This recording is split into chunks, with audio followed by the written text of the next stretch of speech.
Маған 1 килограмм. Гүлжан?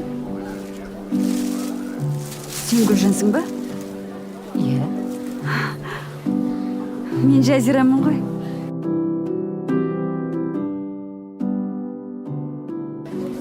Мәссаған.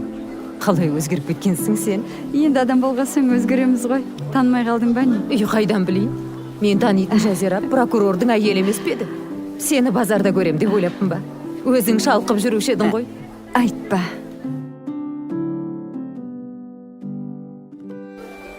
Саламатсыз ба? Саламатсыз. Қай жердікі? Шымкенттікі алыңыз. Сіз алайын деп тұрсыз ба? Өтіңіз. Нешеден килограмм? Айтпақшы, сенің қызың бар еді ғой. Аты кім еді? Әсел аты. Уақытың бар ма, екеуміз барып шай ішіп әңгімелесейік? Жарайды. Кездеспегелі көп болды.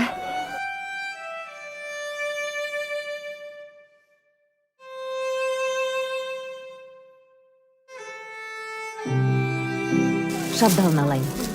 Ақшаның керегі жоқ. Үй, неге? Алғандарын дайындап қоясыңдар ғой. Жақсы.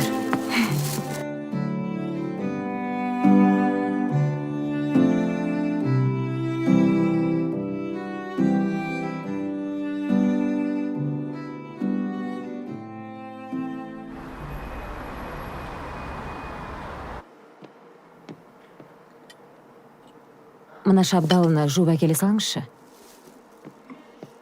Сол, Гүлжан. Күйеуімнен ерте айырылдым. Қызымыз екеуміз папасының артынан қалған абыроймен шалқып өмір сүрдік. Ол да папасы сияқты прокурор болам деп сонау Қостанайдан осы Астанаға көшіп келдік. Ол кезде Астана кішкентай еді. Қыздар торт жегім келіп тұр. Жейсіңдер ме? Салфетка салшы. Салфетка? Қазір. Сәлем, қыздар. Привет. Әсел, сәлем. Сау бол. Бола ма? Нельзя. Осы Әсел, неге осындайсың сен, а? Ержан, саған шынымды айтайын ба? Мен южандармен араласпаймын. Ренжімеші, Рема.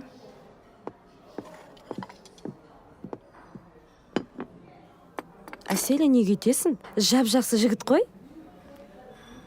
Южандар қу болады. Надо себя от них подальше держать. Аселя, это же все стереотипы. Не все же южане хитрые. Например, посмотри на нас. Я с Алматы, ты с Кустаная, а Мира вообще с Кызылорды. И что? Мы почти одинаковые. Так что не зарекайся. На что ты намекаешь? В жизни всякое бывает, Аселя. Даже думать об этом не хочу. Никогда не выйду замуж за южанина. Даже если останусь старой девой. Сұлтанбектің прокурор достары да, ана Әселің оқуын бітіріп алсыншы. Практикасына да көмектесеміз, жұмысын да тауып береміз деп. Қайтсын енді, күйеуімнің көзін көрген жандар ғой.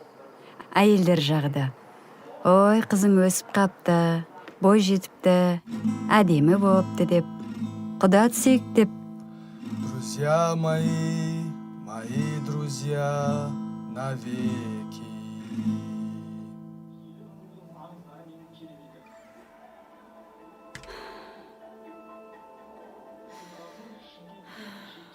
Қуаныш? Қуаныш! Балам, қайда жүрсің? Отыр.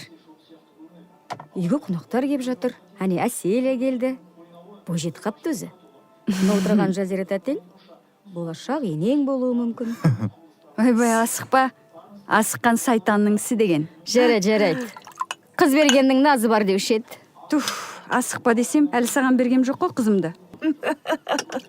Қуаныш, помнишь, вы с Аселей в Кустанай в садик вместе ходили, игрались вместе, а, Аселя? Ой, қайсы бір есте дейсің? Жұмыс қайда істеп жатырсың? Эй, менің балам пожарный ғой? Иә? Так что сенің будущий зятең анау мынау емес. Тапқаным жалғыз қыз. Қайсысыңа бұйырады, алыңдар. Бұл қыз қайда барады дейсің? Осы северда қалады да. Мам, это я. Смотри. Алтыным менің, қане. Сонымен қызым оқуын бітіріп, иығымнан бір жүк түскендей болды. Қызыл диплом. Папасы сияқты прокурор болады өзі. Да, мам, обязательно. Сеня моя. Наконец-то арманың орындалды, алтыным. Давай руки мыть. Мам, ты что, баурсаки приготовила? Баурсаки. Болды, шешандақ киімімді. Мә, өздерің құйып жіберіңдер, мен қазір бірдеме қуырып жіберейін. Айтпақшы ана қызың не болды? Жұмыс тапты ма? Жоқ, әлі болмай жатыр. Ей, Сұлтанбектің достары көмектесеміз деп еді ғой. Олар не дейді? Қант бар ма?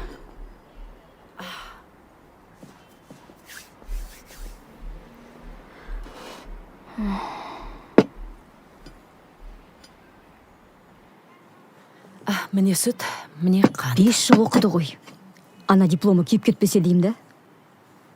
Табады ғой. Оқу бітіргеніне жарты жыл болды. Жарты жыл дегенің аз уақыт деймісің? Масқара, уақыт деген зымырап өтіп бара жатыр, а? Сұлтанбектің достары не дейді сонда? Айжан, не болды саған қазбалап? Жаңа ғана сұрадың ғой. Ту, енді жауап бермей отыр ғой. Менің қызыма жаның ашқаныңа көп рахмет. Қалай жұмысқа орналасады, сразу саған айтам. Жарай ма? Қыздар, шай ішіңдер.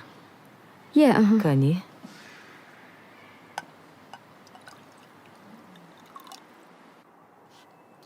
Доча, опачки. Бұл не? Международный компаниядан бір адам таптым. Соған беретін $2000. 2 ай стажировка болады, сосын сені жұмысқа алады. Мам, не надо. Зачем? Өзім табам ғой жұмысты. Ойбай, тапсаң қайда жүрсің? Селтең етіп әлі жүрсің. Ана жұрттан ят болды. Жұрттан? Мам, давайте... Болды. Қиқаңдамай, мен айтқан жұмысқа барып орналасасың. Все. Зарплата жақсы дейді. Азар болса бір жарты жылда шығара қоясың.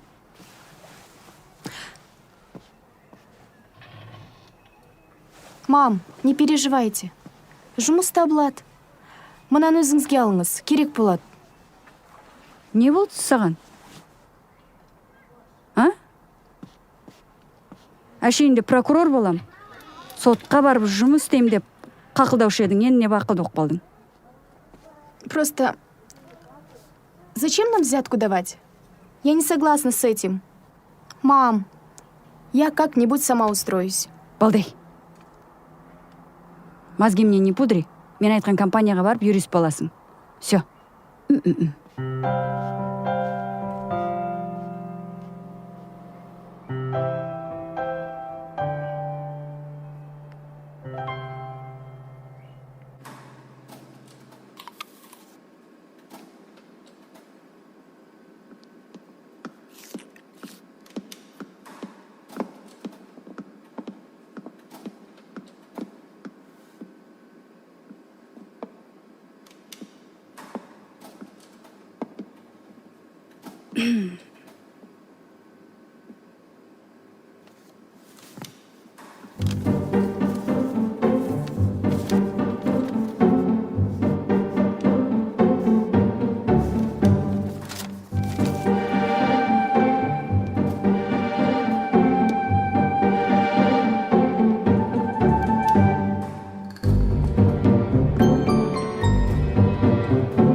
Аселя, доча, мен келдім.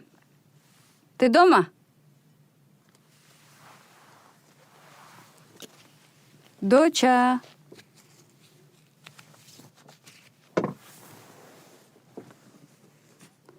Аселек?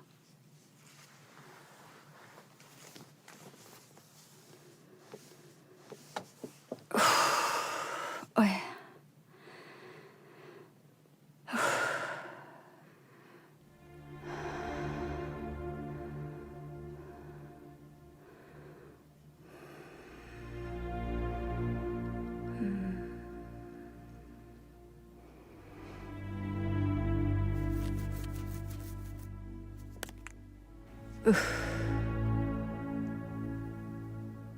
Анарочка, сәлеметсің бе? Бұл Әселдің мамасы ғой.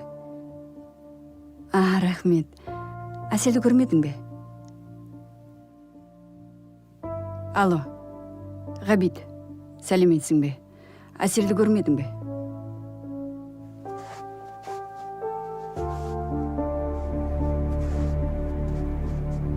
Маржанка, сәлеметсің бе, балам? Бұл Әселдің мамасы ғой. Алло, кеш жарық. Гүлмира.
Әсел.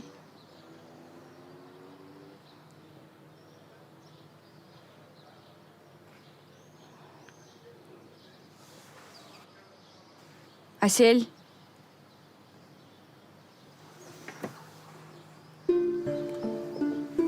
Доча.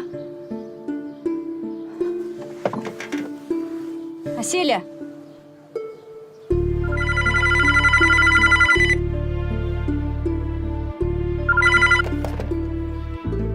Доча. Алло, Алло. Жазира апай ма екен? Я мен. Сіз үйде боласыз ба қазір? Ешқайда кетіп қалмайсыз ба? Үйде болам. Қазір келем. Кім бұл? Алло.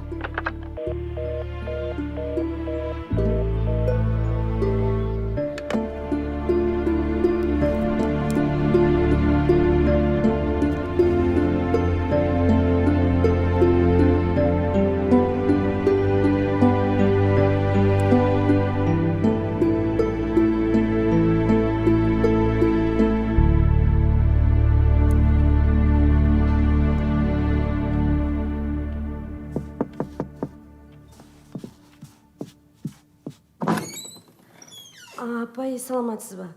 Мұнан сізге Әсел беріп жіберіп еді. Өзі қайда? Оқысаңыз түсінесіз.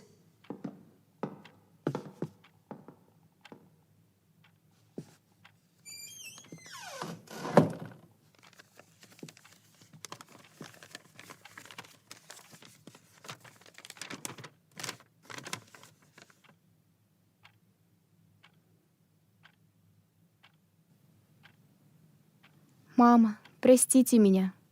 Я не смогла вам сказать вчера. Не смогла признаться. Мы с Ертаем решили пожениться. Я вышла замуж. Адрес я написала. Только не волнуйтесь сильно, мама. Я сама пошла за Ертаем. Когда вы прочтете это письмо, мы будем уже в Чимкенте.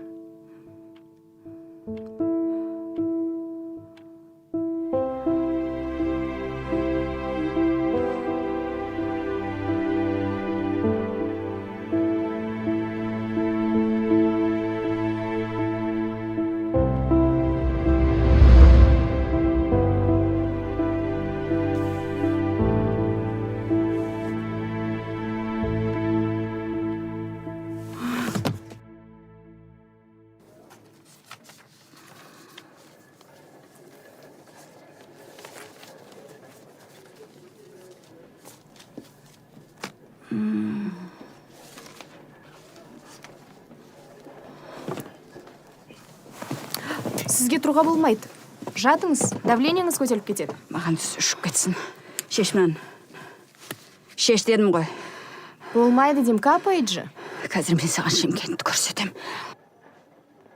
Тәте, жатыңыз. Болмайды, капает. Не істеп жатырсыз, тәте. Тәте, тоқтаңыз. Тоқтаңыз деймін.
Не болды саған? А? Әшейінде прокурор болам. Сотқа барып жұмыс істеймін деп қақылдаушы едің, енді не бақылды оқып қалдың?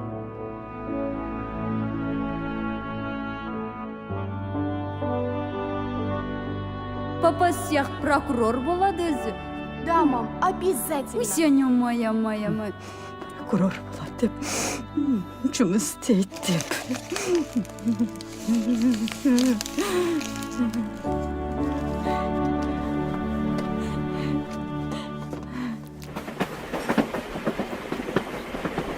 Beş 80 alsa bратан.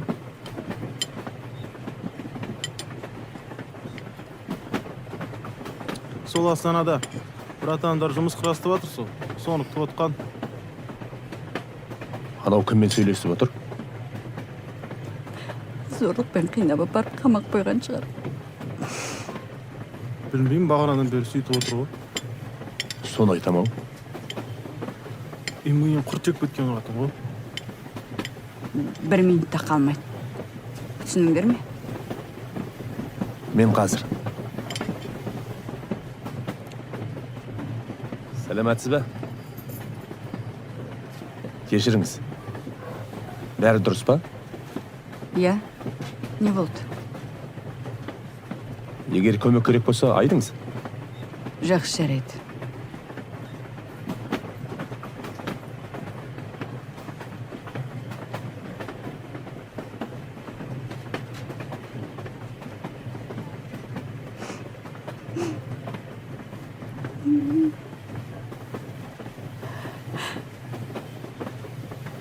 Айттым ғой, қамақ қойған олар.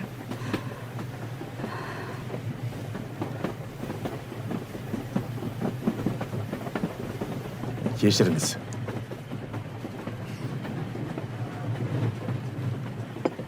Жо, братуға.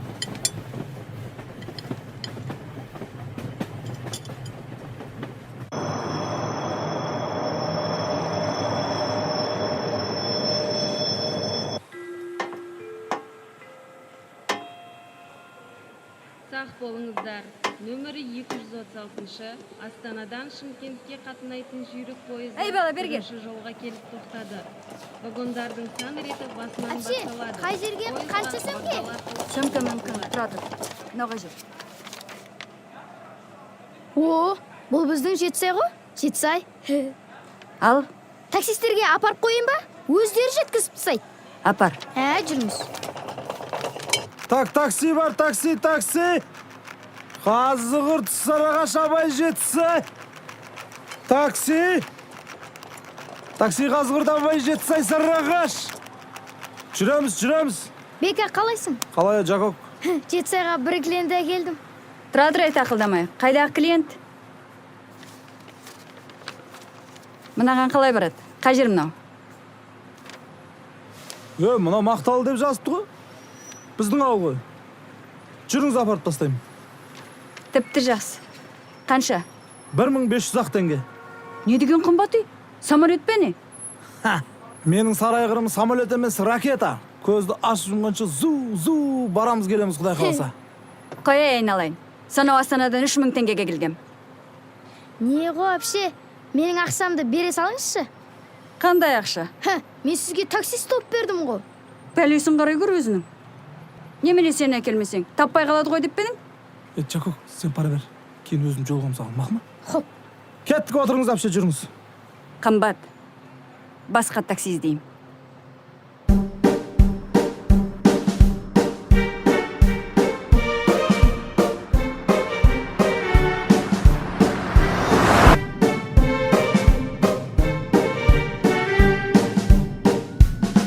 Әпше, осы Астананың жерін нам дейді ғой.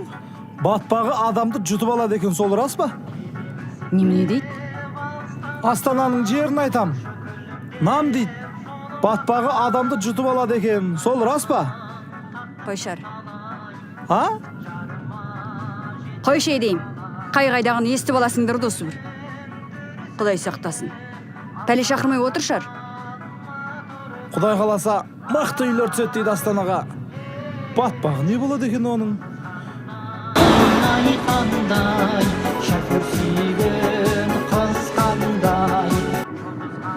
Охо, не болды екен мыналарға? Тоқтайық.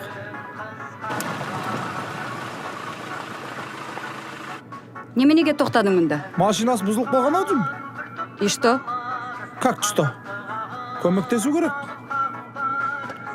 Помощь вообще, помощь.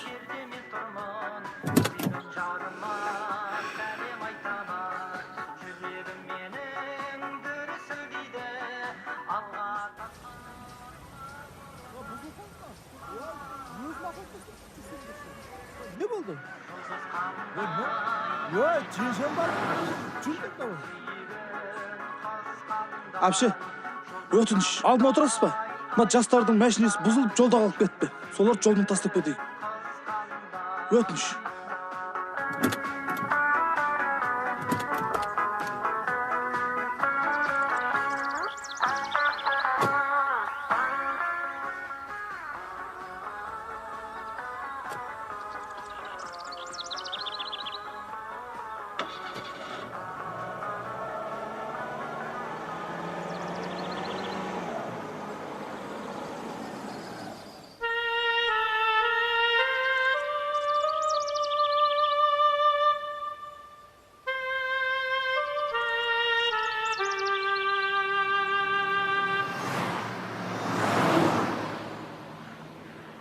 Ауылда әр өтіп отыр. Сағат 10-да алып қашқам ғой. Ауылдой. Үйленгелі бара жатырмын. Мың келіндеріңіз. Алып қаштың ғой. Сөзің бәрі бір тілеген сенің бар ғой. Ақ қаштың ғой.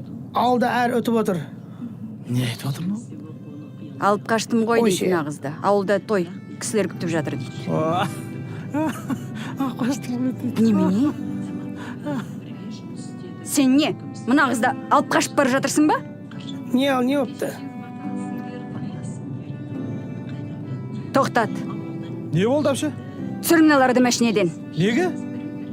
Әй, сен білесің бе? Мынау ана қызды алып қашып бара жатқанын? Қой.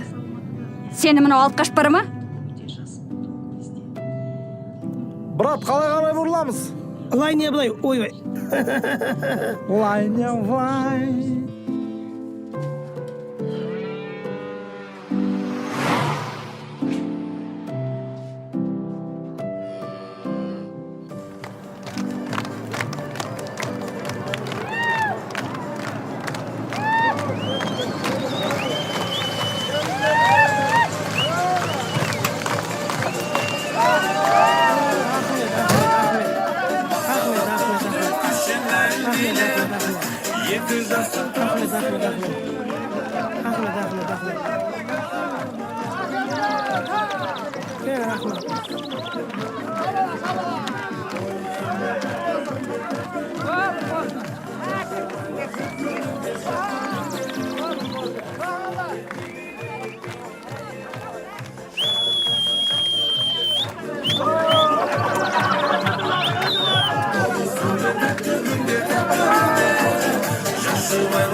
Әпше, кірсеңші тойдың дастарханынан тамақ істейік.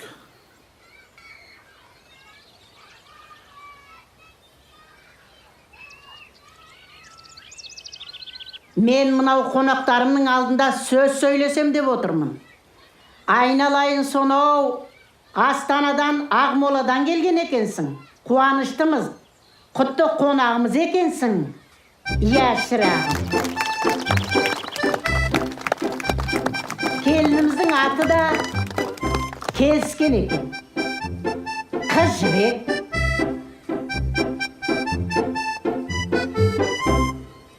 Осы қыз жібегімді бізге әкеп тапсырдың. Рахмет саған, айналайын. Мынау ұлымызды да әрең аяқтандырдық. Иә, өзің бас көз болып әкелдің, шырағым.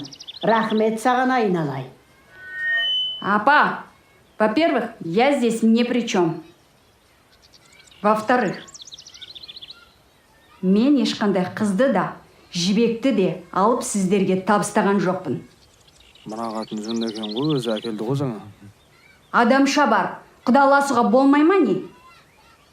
Бұл не сұмдық? Кеше ғана танысып, бүгін алып қашып кету деген. Это преступление.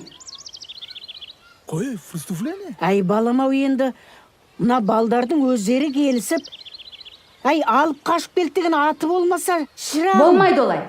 Мүмкін, ол қыздың әке-шешесі бар, апа. Олар не, адам емес пе? Осы күнге дейін мәпелеп өсіріппеген қызын бір күнде басып алу деген. Жібек дейді ше. Мынау ма төлегендердің түрі? Оның аты төлеген емес, айналайын. Тұрсынбай оның. Мейлі, алып қашуға болмай. Бәріңіз соттау керек.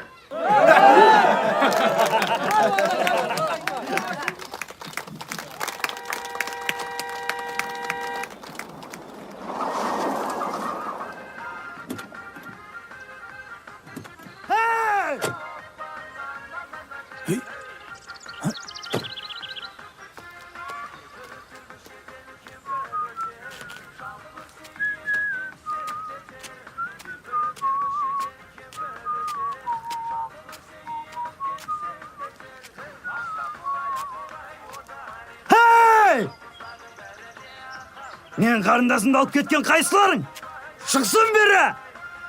Шығарындар! Сен ба? Сен ба дейм?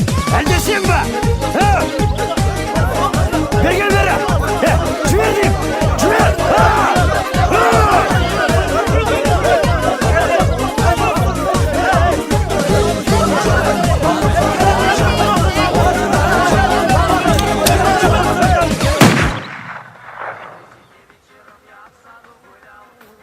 Стоять! Никому не двигаться. Адам ұрлығы бойынша ұсталдыңыздар. Ұрланған қыз қайда? Қыз қайда? Бер шықсын.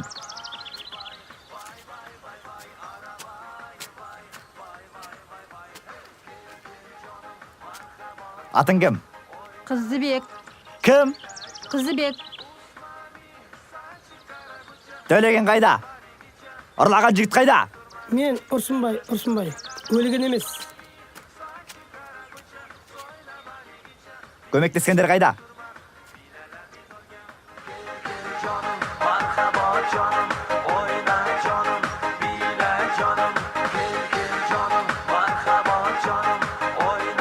Осылар ма сен алып қашқан?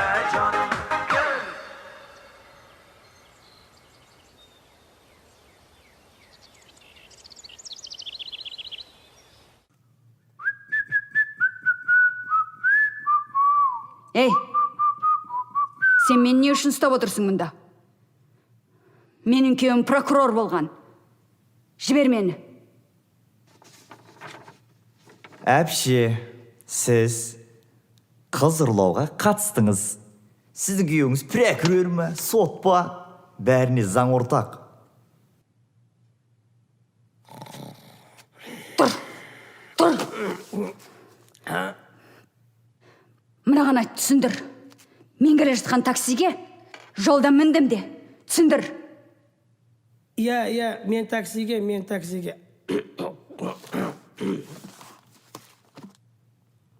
Қайда сол такси? Қайда? Мен қайдан білейін? Қашып кетті, ұстамайсыңдар ма сендер? Не құжатыңыз жоқ? Кім екеніңіз белгісіз. Сізді қайдан босатамыз? Құжатым сөмкеде. Ал сөмке таксиде кетті.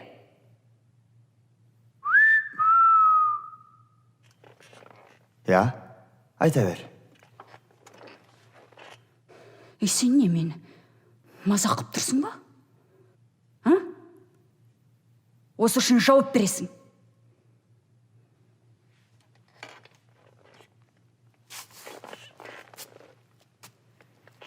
Әпше, мен етіп қорқытпай-ақ қойыңыз.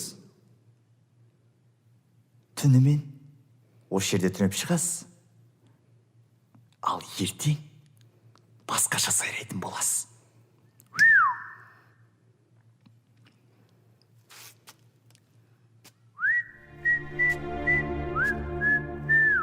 Тоқта.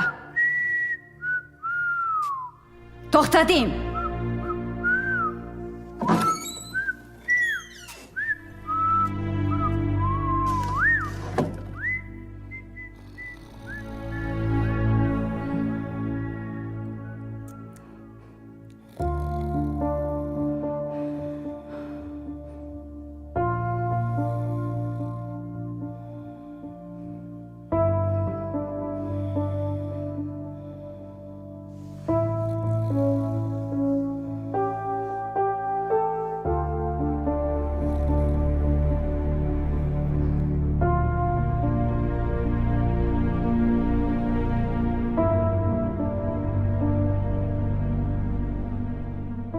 Тапқаным жалғыз қыз. Қайсысыңа бұйырады, алыңдар.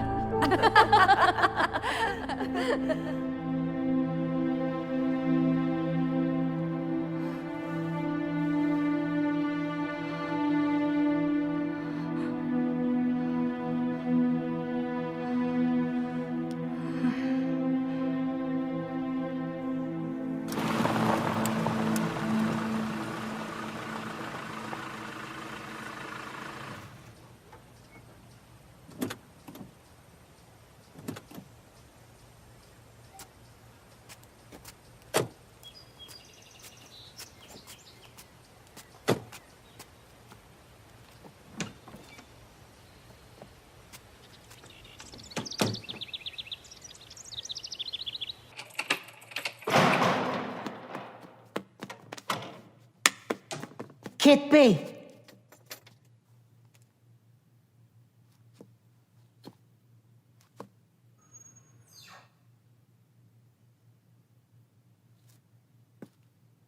Сіз кешіріңіз бізді. Сәл қателік кетті бізден.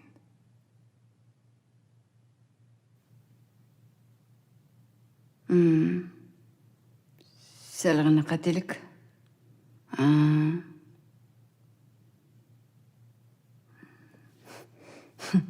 Сәл қателік. Көмек керек болса біз дайынбыз. Айып етпеші айналайын. Кеше не болғанын да білмей қалдық. Өзі ала топаң басталып та кетті. Сені ұмытып та кетіппіз. Иә, жүре ғой, қонағым боласың, ас ішіп дегендей. Рахмет.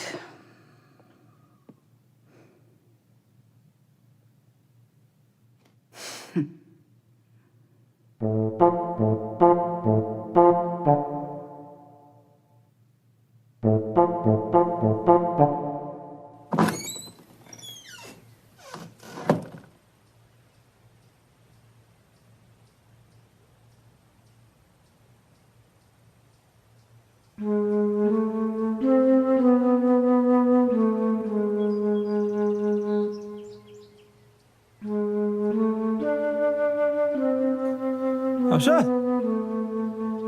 Апша! Жүрсеңіз тегін жеткізіп тастайым. Емесе кесем десеңіз, мені басым.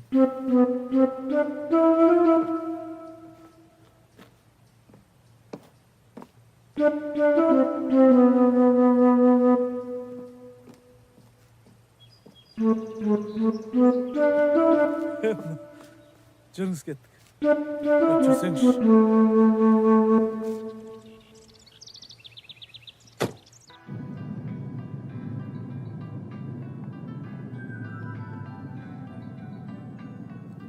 Тоқташ. Тоқтат дейм. Не болды әпше? Мынау кеше қыз жібек пе? Иә, кешегі қыз жібек. Бірақ бұдан былай жібек женше болады ау деймін. Оны кеше ағасы алып кетті емес пе? Жоқ, алып кетіп қайтеді оны. Онда немене соншама шу көтерді ол? Мен түрмеге қондырып десеңші, иә? Әзіл. Әңгіме ғой оның бәрі. Болды ғой, босағадан аттады. Енді осы үйдің адамы ол.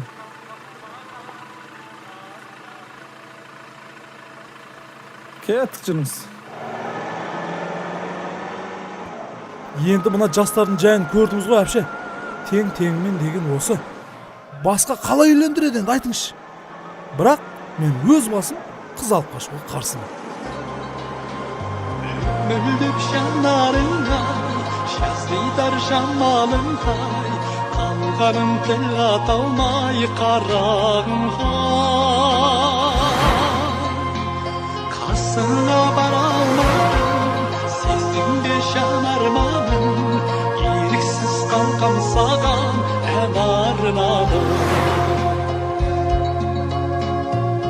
Müldük şanlarına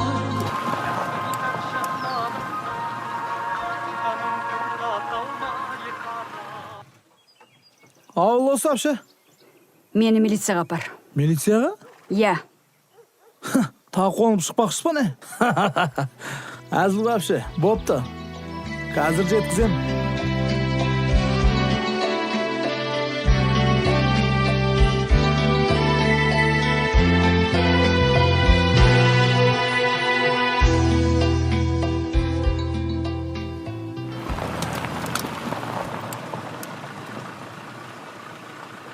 Әпше, осы біздің ауылға не үшін келгеніңізді соғы айтпадыңыз ғой маған? Негізі сізге көмек керек па?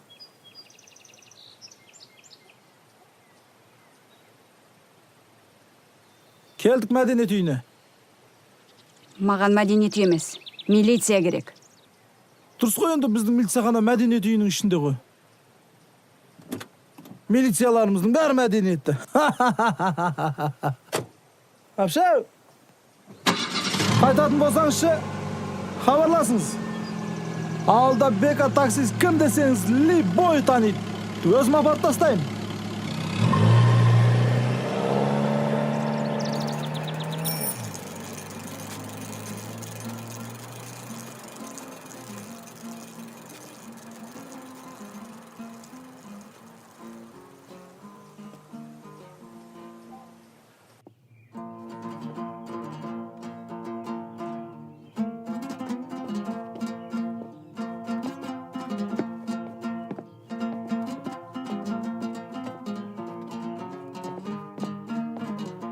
Ей қыздар, мына жердің милициясы қайда? Ана есік қой.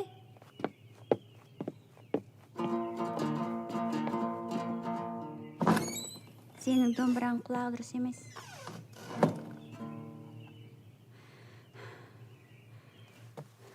Кім бар мұнда өзі? Бармыз. Саламатсыз ба? Арыз жазуға келдіңіз бе? Жазам. Арыз.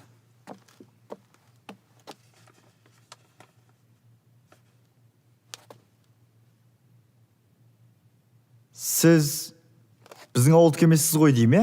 Құдай сақтасын. Мына жерде соғыс болған ба, немен өзі? Атын кім? Өркен. Өркен, маған Әбен деген кісінің үйін тауып бер. Әбен? Әбен. Ол біздің Молдеке ғой? Кім? Молдеке. Молдекең? Тем более, мен оны соттатам. Бүкіл семьясымен бірге түрмеге жабам. Түсінікті.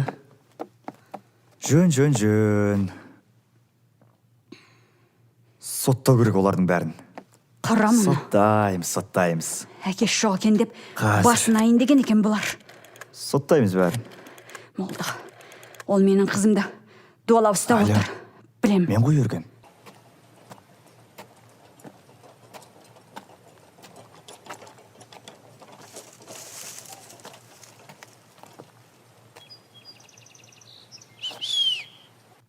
Келді. Кім? Көлік келді. Жүріңіз. Молдекеңе барамыз. Сізді мінгізіп жіберем Молдекеңе. Жеткізіп тастайды. Отыр. Сен мені жеткізіп тастамайсың. Сен менімен бірге барып, оларды ұстап алып келіп, түрмеге алмайсың, білдің бе? Дұрыс қой енді, сіз қазір барасыз. Мен артынан барам. Жоқ, қазір мен бармаймын. Сен менімен бірге барып, оларды ұстап алып келіп, мына түрмеде шірітеміз. Түрмеде шірітем мен, білдің бе?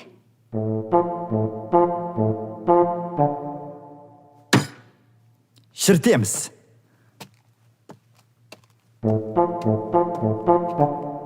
Кеттік. Көлік күтіп тұр.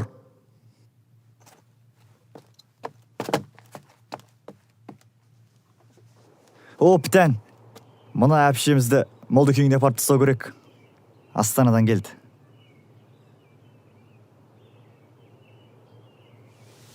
Мынау мен ба? Иә. Есекпен. Иә, есекпен. Сенің есің дұрыс па? Әпше енді көлге басқа баратын көлік жоқ боп тұр. Мынау қайда жайлы, жұмсақ. Мына жерге отырып аласыз. Келіңіз. Не істеп отырсың сен? Өу, кетсей? Жүріңіз, әпше.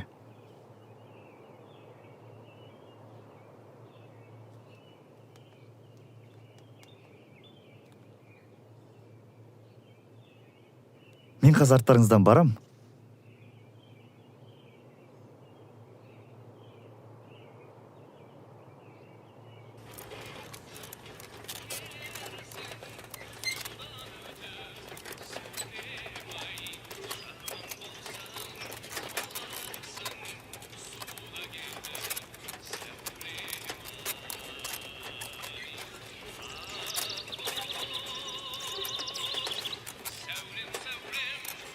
Амансыз ба, апа?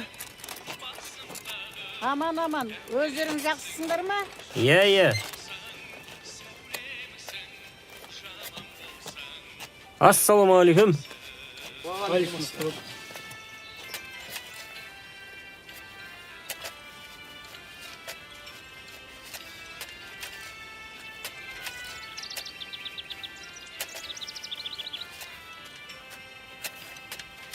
Арбадан түспейсің бе, қарағым? Күнге қақталдың ғой. Баққожа? Әй, Баққожа! Ау, әже. Айран әкелі ғой.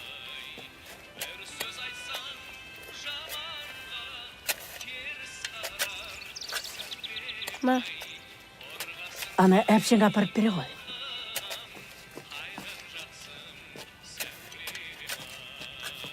Мінекейіңіз.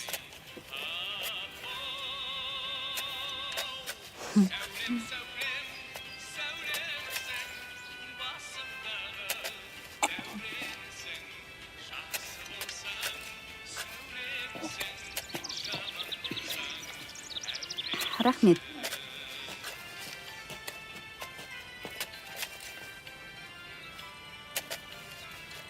Үйге апарып қой.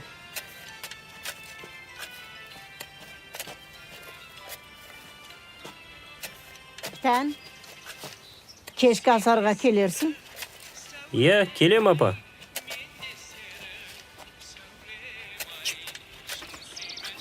Чөй.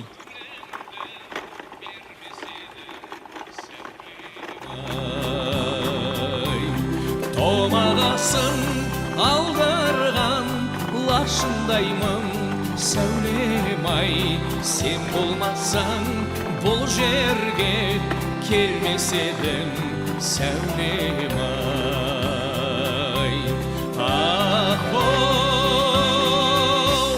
Сәулем, сәулемсің, басымдағы дәуренсің.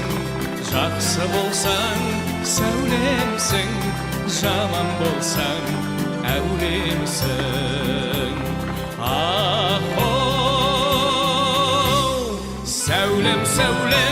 Сәулемсің, басымдағы дәуренсің. Жақсы болсаң сәулемсің, жаман болсаң әулемсің. жақсы болсаң сәулемісің, жаман болсаң әуремісің.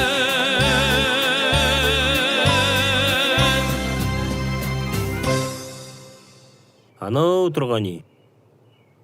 Ол жерге көлік бармайды. Жаяу.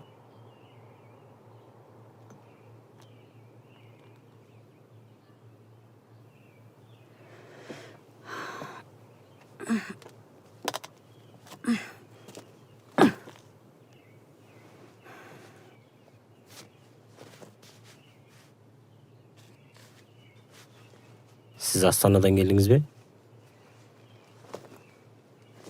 Энне, аспаннан түсті ғой деп пе едің? Астананың жері нәм дейді. Сол рас па? Бәңіз, мынаны киіп алыңыз.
Көрейін деген қорлығым осы ма еді?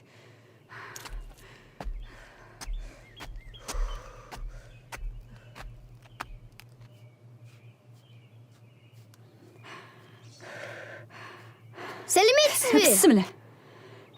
Жерден шықтың бей? Әбің үйесі ма? Я, осы апарайын ба? Апар.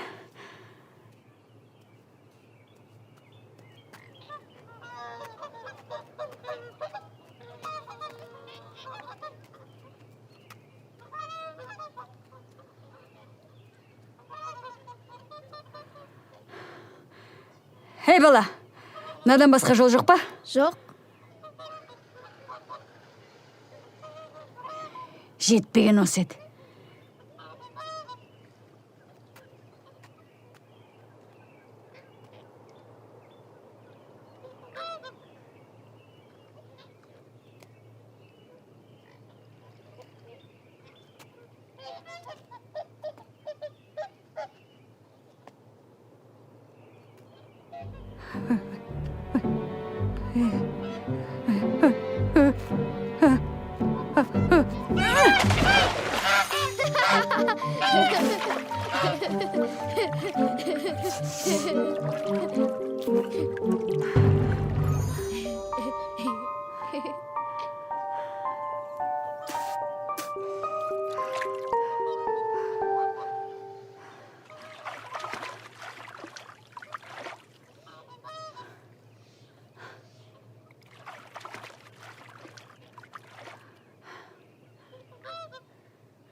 Мама?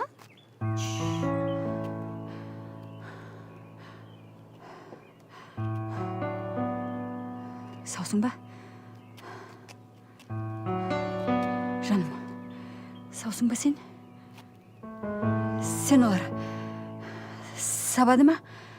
Ұрды ма? Ha? Қызым?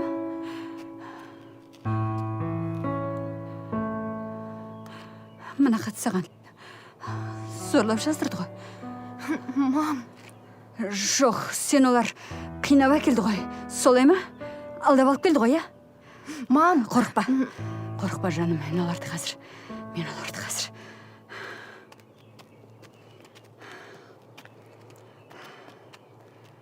Эй, шық бері. Шық дейм. болды енді, тыныш, ят болады. Неше ят? Қайдағы ят? Мен сендерді түрмеде шіртем, білдіңдер ме? Шыға бері. Мен мұнда өз еркіммен келдім. Енді айғайламаңыз. Немене дейсің?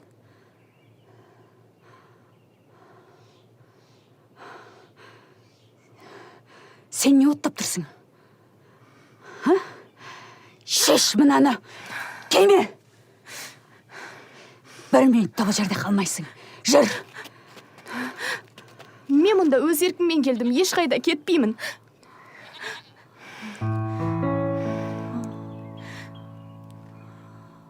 Мама, қазір су әкелем. Немене деді? Өз еркіңмен дейсің бе?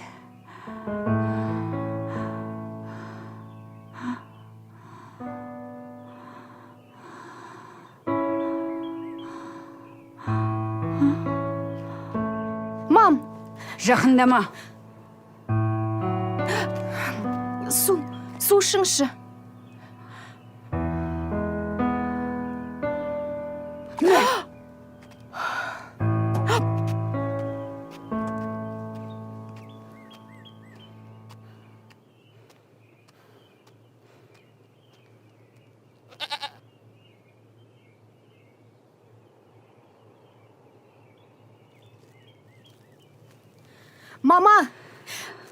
Мама, тоқтаңызшы. Мама. Сен мені алдадың, Әсел. Мен сені осылай істейді деп ойлаған жоқпын. Мама, алдаған жоқпын ғой. Айтуға қорықтым. Жүріңізші, дұрыстап сөйлесейікші. Менімен бірге кетесің бе? Жүріңізші, сөйлесейікші. Менімен бірге кетесің бе деймін. Көрмейсіз бе енді?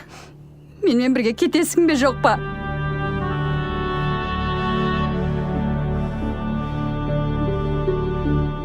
Болды енді. Мен ешқайда кетпейм.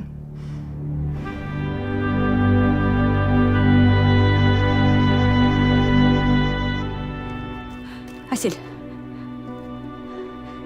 мен $2000 беріп, саған жұмыс тауып қойдым.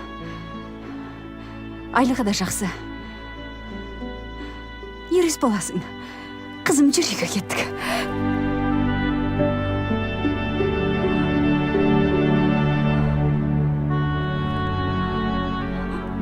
Сен доғылған ғой, қорқытты ма сені? Әсел, бері қараш. Мама, мен Әселмін. Сіздің қызыңызбын. Денім сау. Өз еркіммен тұрмысқа шықтым. Қазір шай қоям. Шөліңізді басып сөйлесейікші.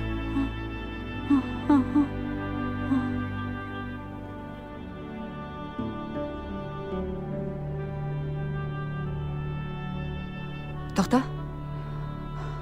Бұл үйде сенен басқа тірі адам бар ма өзі? Бар ғой, мам. Ертай балықта. Артынан ерген 4 інісі бар. Жетіскен екенсің. Атам бар. Ол кісі бақшада жүрген. Немене? Бақшада? Иә. Ол не сонда мына айқай шудың бәрін естімейтін? Керең бе?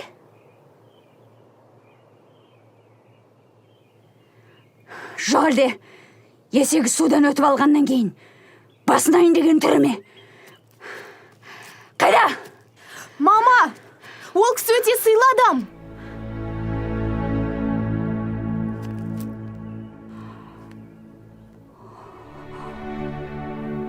Артық кетпей жөндеп сөйлесіңіз. Айттым, олар сен толап тастаған деп. Айтып тұрған сөзің қара.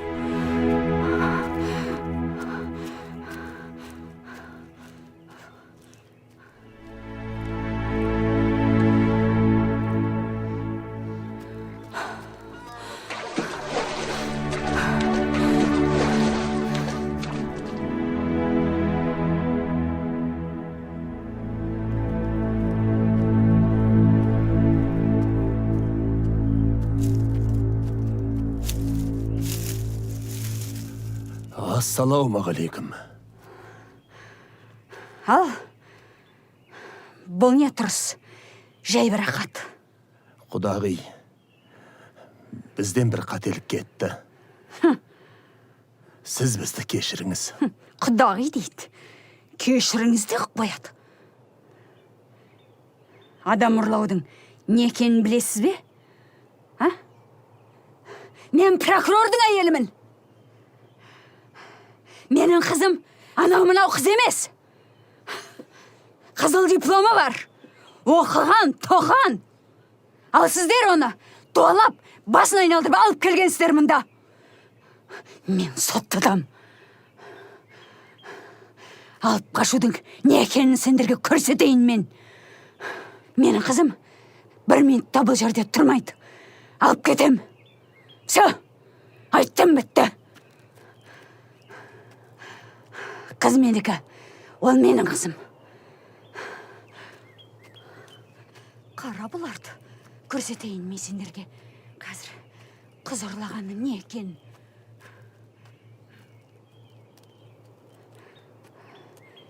Әсел, шық бері.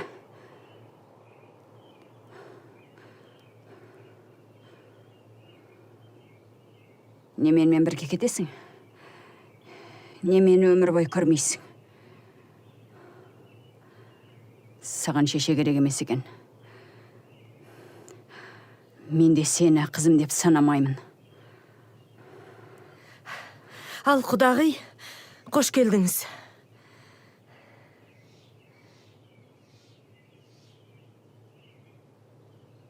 Құдағи, мынаған айтыңыз, менімен бірге кетсін деп. Сізді қыз асырап отырған шығарсыз. Мынаның есі ауыз қапты. Менімен бірге кетсінші.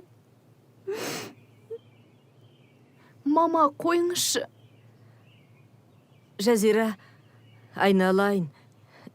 Не дейін саған?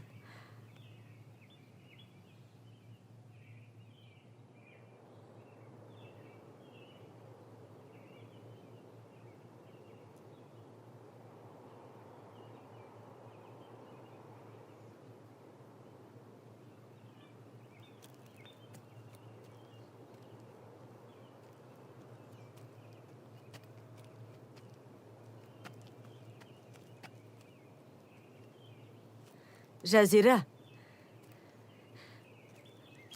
Жазира. Бәріміз бір қазақтың баласымыз ғой, айналайын. Мен ана қызбен қазір жақсылап сөйлесем.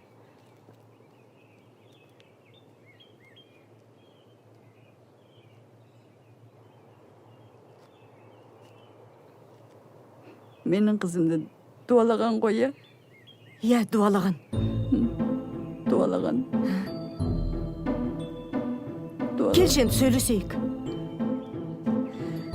Мен Бәтима деген құдағиыңыз болам.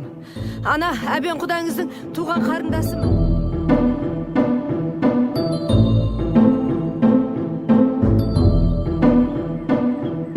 Ой, тұрмай. Қазір, құдағи. Қазір мен бәрін айтып алайыншы. Қазір. Әбен осы ауылдағы ең беделді адамдардың бірі. Бала тұрақтамады. Кеште болса да әйтеуір ертайдан соң Алла берекесін берді ғой. Оны өзіңіз араласа келе түсіне жатарсыз.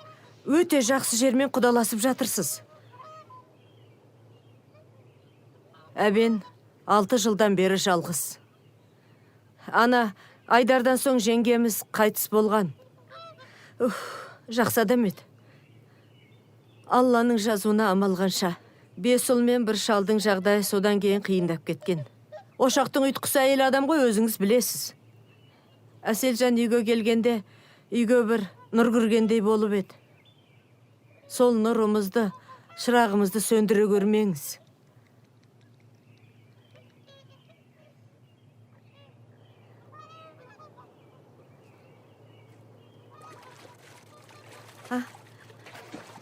Ойпырмай, сымылда.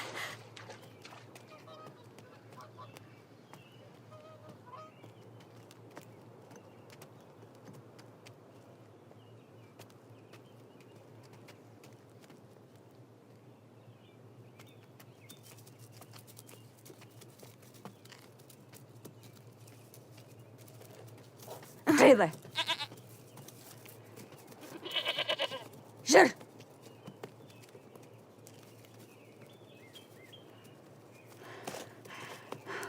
Мына ма?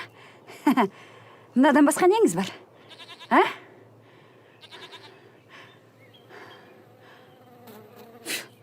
Әңгіме былай болсын.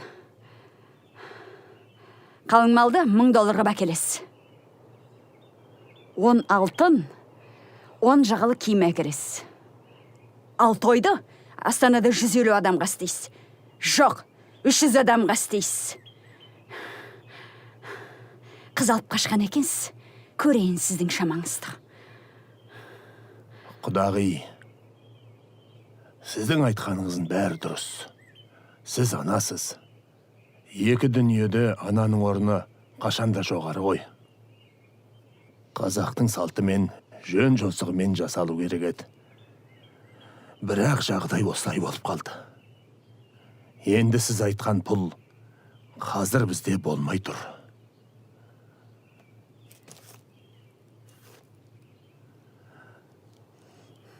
Немене? Бірақ бізде жерге қарап отырған жандар емеспіз, қарағым. Аллаға шүкір, мақта егеміз.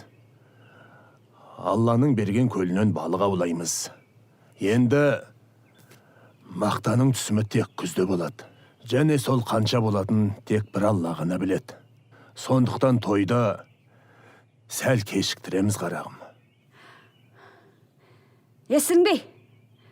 Әсел. Иә, тағы не айтасыз?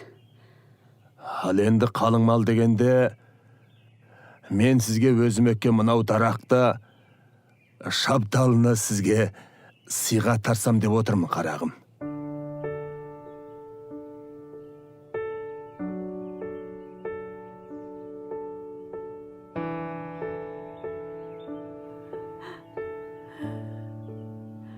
Құдайым-ай, не деген адамдар мыналар, а? Ағыр сыйлаған нес? Ағыр сыйлаған несей? Оны мен не істейім, отқа жағам ба? Мыналар мазақ етті ғой мен әбден. Мазақ етті ғой мыналар мені. Қаңғыған сорлы неме. Неменен кеше түсіп келдің бұл еке, а? Қаласың ба? Қал. Әлі болып келесің. Ағаш жейтін боласың. Мам, болды, енді успокойтесь, наконец. Не дедің? Жазира, айналайын, жүрші, мына жерге отыра қойшы кішкене. Не дедің дейм? Келе ғой, кел. Кел, отыра. Ойбай, пысымылда. Мама! Не болды? Не болды саған? Тез су әкеле ғой. Жазира, айналып кетейін, не болды саған? Жазира! Кәні, әкеле ғой тез. Пысымылда. Мама! Айналайын. Не болды саған, Жазира?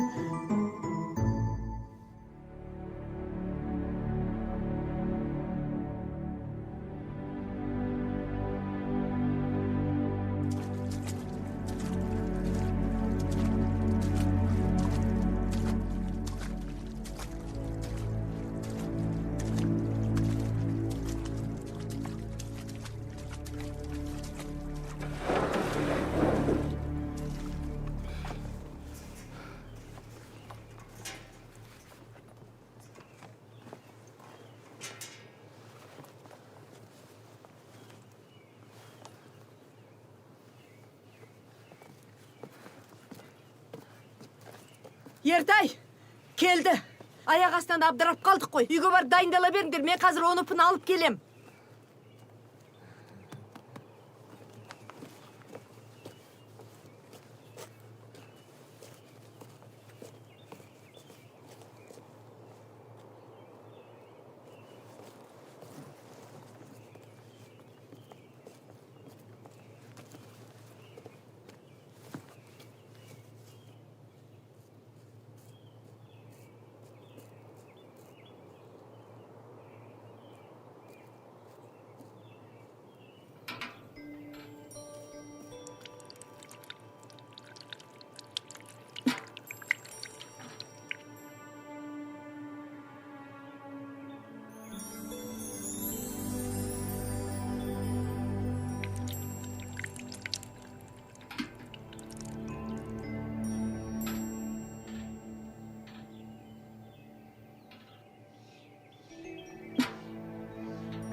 Сәлеметсіз бе?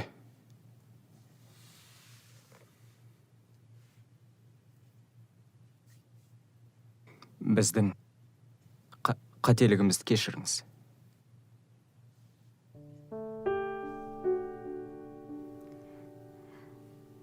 Мама бұл Ертай. Астанада оқыды.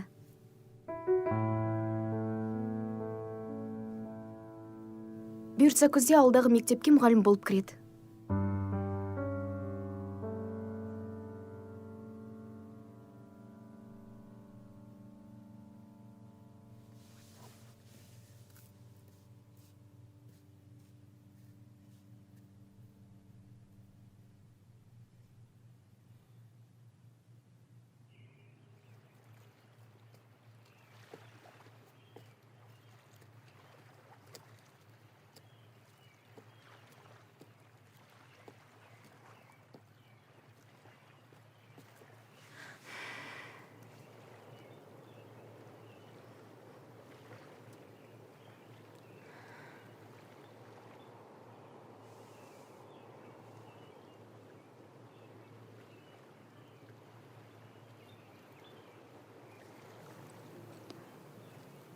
Сен папаң сияқты прокурор болам деп едің ғой.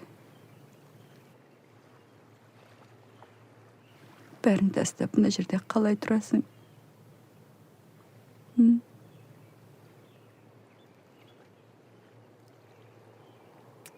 Мам, Ертай жақсы адам.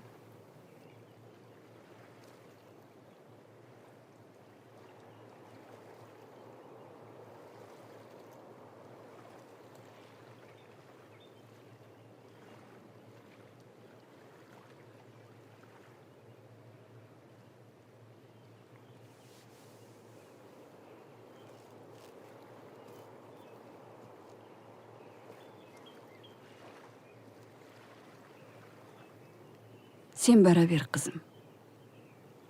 Мен біраздан кейін барам.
Осында туып өстік. Күйеуге шықтық. Балалы шағалы болдық. Шүкір.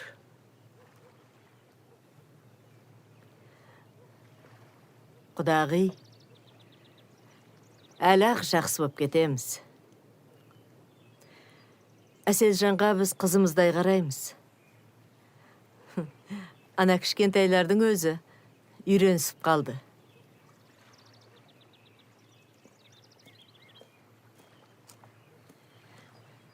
Өй, Айдаржан, не жарығым?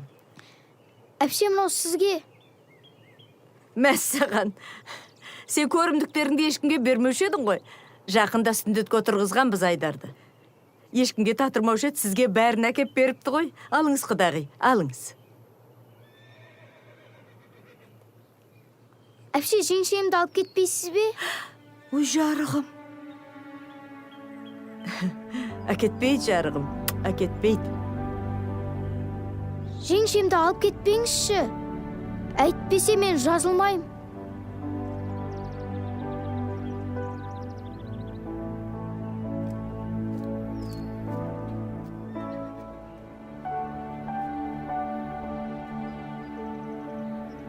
Ал жүріңіз, құдағи.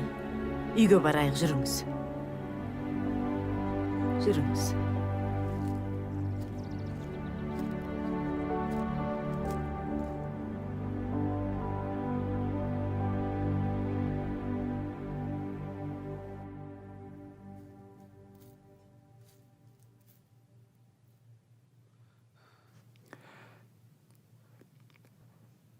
Сіздің разылығыңыз Алланың разылығы.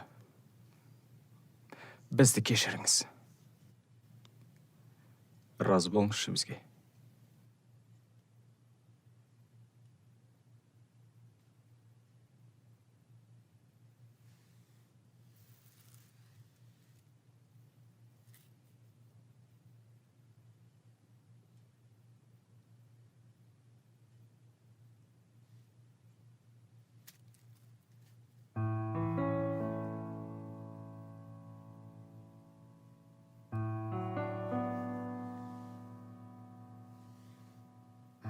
Бірақ әлі шуым басылған жоқ. Барыңдар.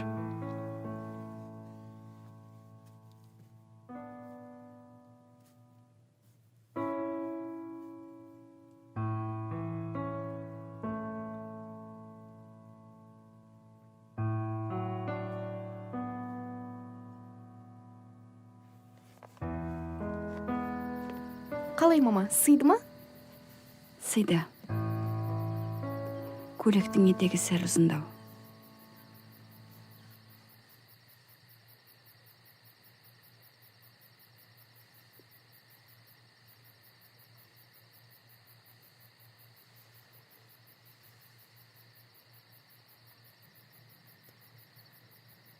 Ал, құдағи, мына құда балаларыңызбен таныс отырыңыз.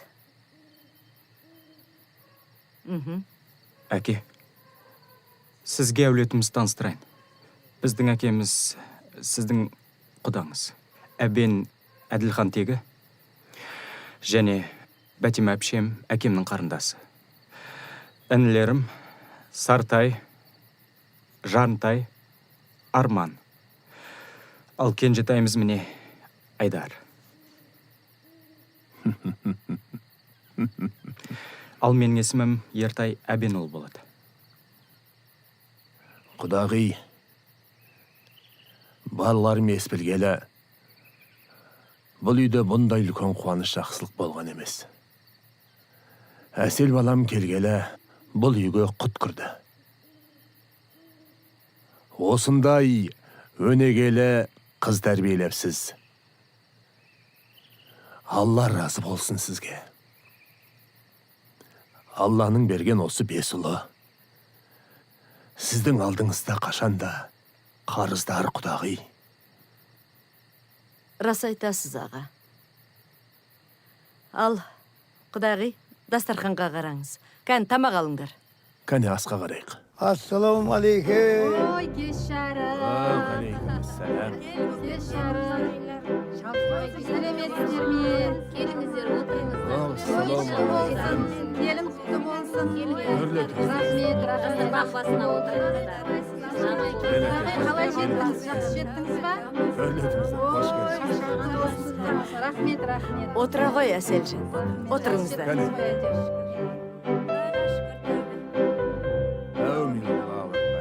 Төрге шыққандарыңыз құтты болсын, құдағи. Аяғыңызға гүл бітсін.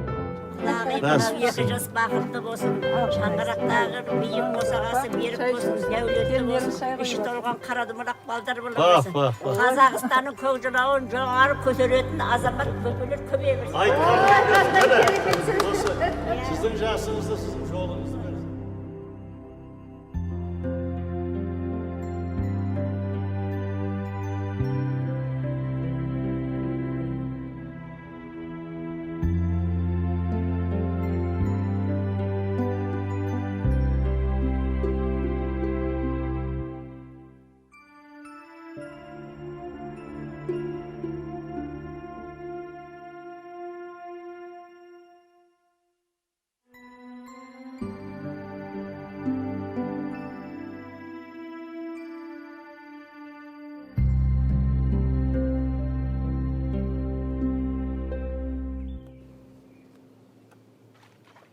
Маңызды емес па? Жоқ. Мына жерден құя бер. Құя бер, қане.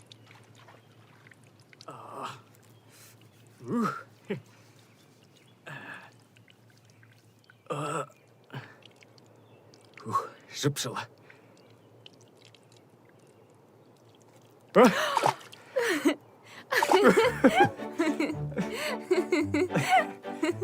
Мам.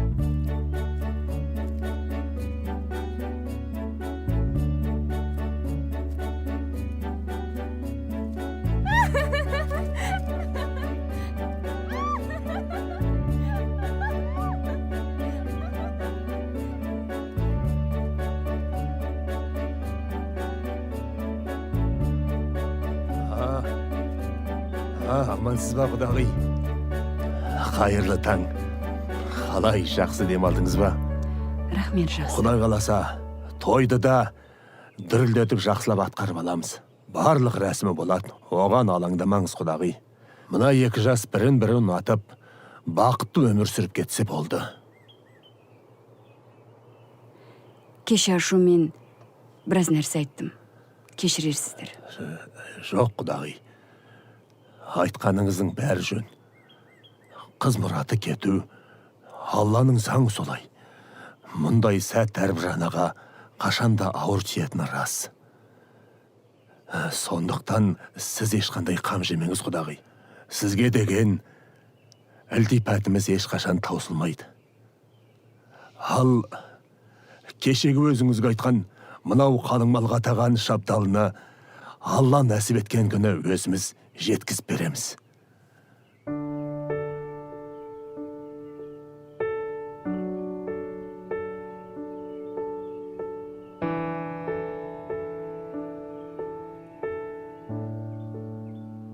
Болды екен, сіздің құдағиыңыз екенін білмедім, айтпаса үйге дейін әкеп тастайтын едім.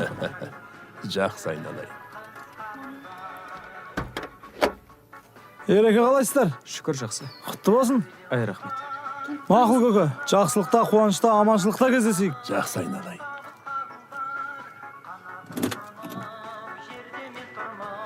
Ал құдағи, жолыңыз болсын. Аманшылықта жолығайық. Әлі тойға дейін тәтті шай ішеміз ғой. Құдай Аманшылық болсын. Рахмет сіздерге. Аман болыңыздар.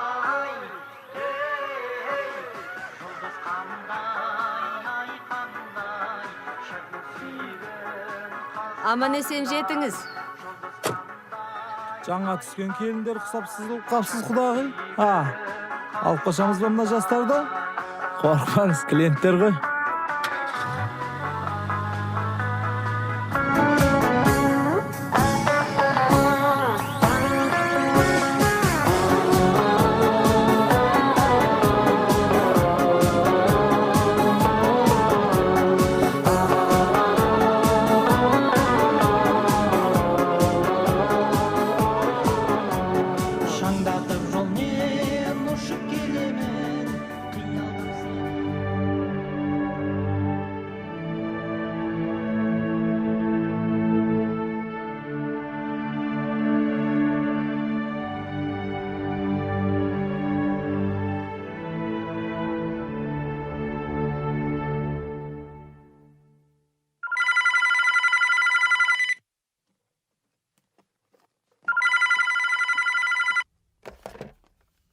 Да?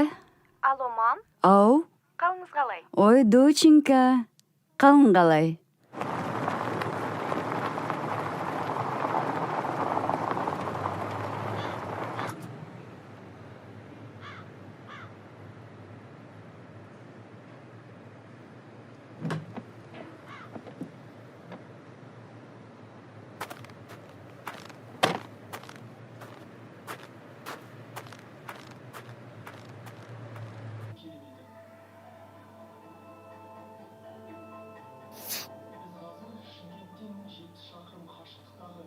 Сіз шынымен де Әбен молданың құдағиысыз ба?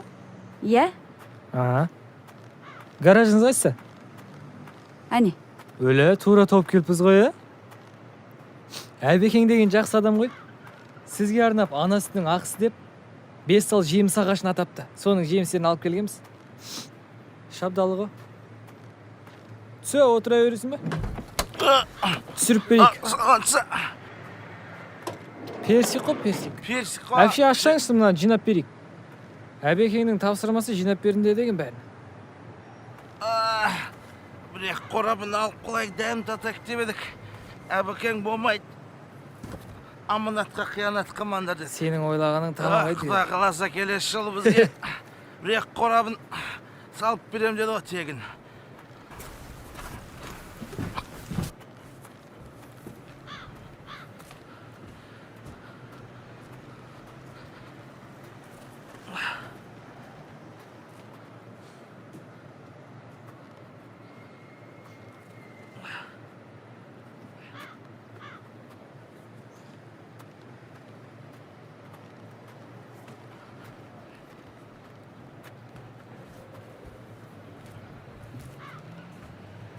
Қызым кеткелі бірінші сәлемдеме осы.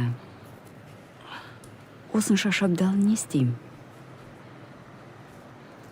Бұрын сонда мұндайды көрмеген басым, бұның бәрі маған неге керек деп ойладым. Боп әпше, жақсы сау болыңыз. Айда кеттік.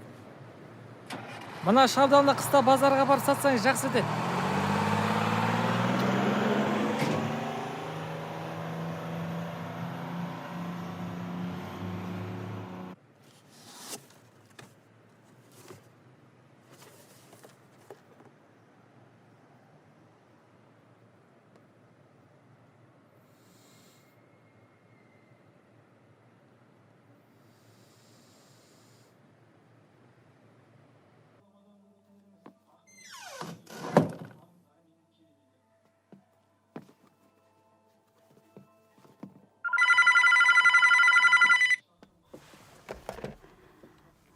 Да.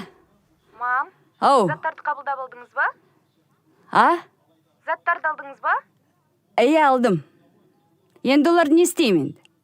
Қазір үйге базардан менің құрбым барады. Соған 8 қорабын беріңіз. Ақшасын төлейді. Сосын базарға бірге барып, қаншаға сатқанын көріңіз. Сонда түсінікті болады. Жетіскен екеміз енді. Менен енді саудагер жасайын деп педің? Әкең сол коммерсанттармен алысып өтті емес пе, өмір бойы? Елдің бетіне не деп қарайм енді? Сен Шымкентке күйеуге тиді екен деп мен не? Базарға шығуым керек пе енді? Мам, дауысы естілмей жатыр. Алло.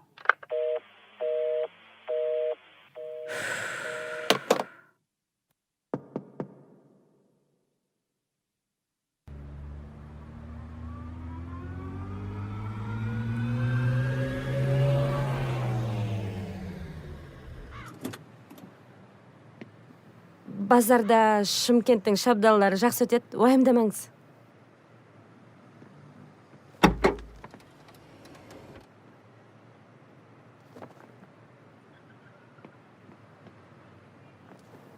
Міне, содан бері 10 жылдан асты.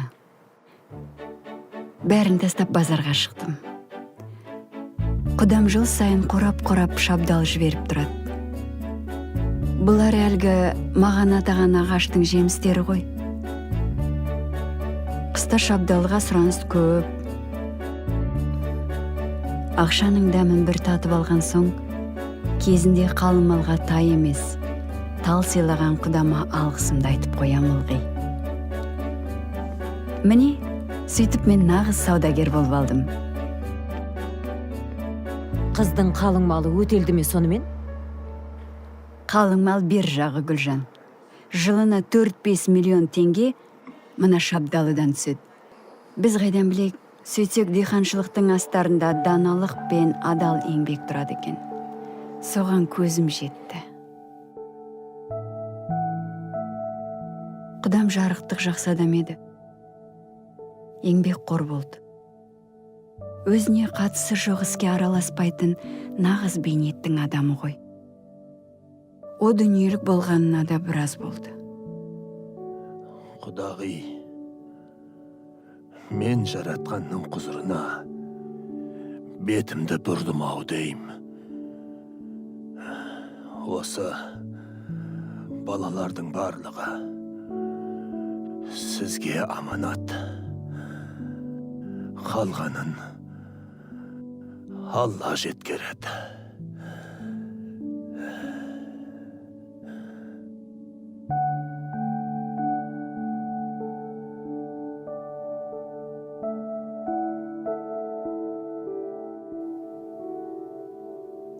Айтпақшы, кейін ана Әселден сұрадым ғой, Ертайды қайдан кездестірдің деп. Сөйтсем, Өзің келсін емес пе? Неменеге екі сөйлеп отырсың? Мен екі сөйлеп отырған жоқпын. Мен ақшаны берем деп ешқандай келісім берген жоқпын. Кім? Бауырым, осы жерден тоқтатып жіберші. Сен менің айтқанымды қашан орындап едің? Жүр енді! Иманова, 28, 300. Жақсы отырыңыз.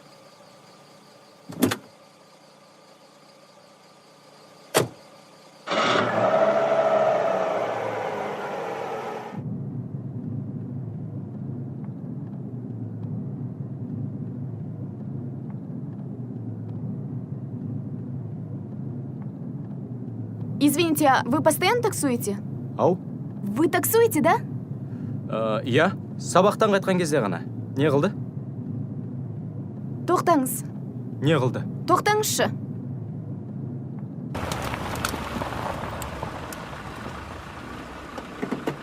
Это ваше? Не ол? Ақша.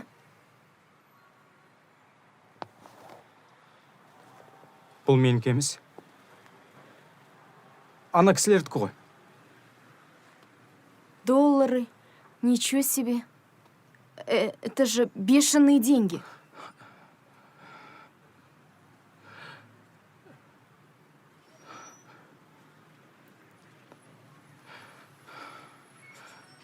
Есін табу керек. Есін? Вы серьезно хотите вернуть эти деньги? Енді ақша біздікі емес қой. Есін тауып апарып беру керек. Сіздің уақытыңыз бар ма? Жоқ. Ары кетсе 10 минут. Қапа болмаңыз, е?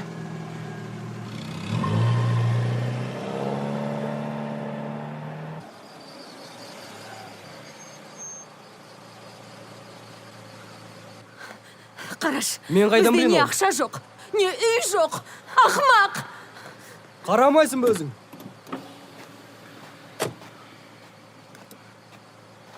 Аға? Аға?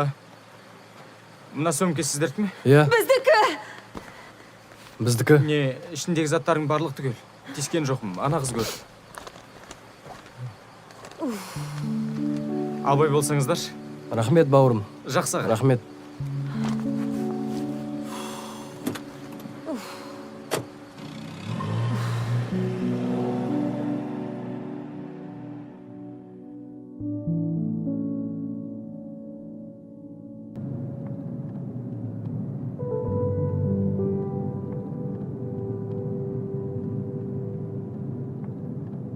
Сіз қай жақтансыз? Шымкенттен. Шымкент. Ал сіз? Қостанайдан.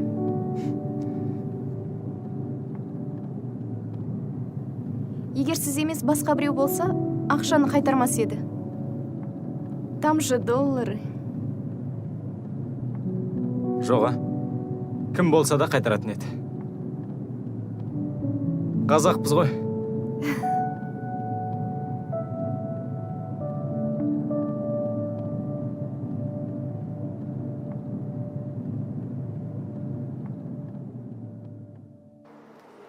қысқасы Гүлжан, шабдалы сатып тұрғанның хикаясы осы. Қызық екен.